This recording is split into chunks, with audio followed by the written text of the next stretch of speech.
It's a month where the country has decided that they would pay kind of special recognition to the achievement of blacks and their contribution to the United States. Judge Harriet Murphy has witnessed nearly a century of black history in our country. She grew up in Atlanta during a time of extreme racism and discrimination. It was horrible.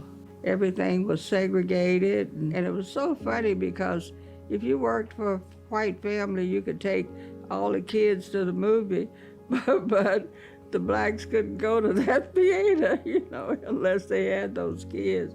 It was really terrible. Even as a young girl, she wasn't afraid to challenge injustice, like the time she confronted a bus driver for telling a black man he had to use the door at the back of the bus. But I just couldn't conceive, I couldn't accept any of that. As young as I was, I couldn't accept it. I always felt that I was just as good as anybody else, Judge Murphy went to high school with Martin Luther King Jr., whom she called ML. She still remembers a thesis he wrote for a student publication. In that essay, he was writing about how we were treated in this country. He was writing about the segregation that existed. Still sadly crippled by the manacles of segregation. Nearly 15 years later, Dr. King delivered his famous I Have a Dream speech during the March on Washington. It was just really amazing how he seemed to have continued what he started even in high school. He later invited Judge Murphy to join him in the civil rights movement. At the time, she was already planning to study law at UT. I thought about it for a while, and I said, ML, this is my chance to go to law school.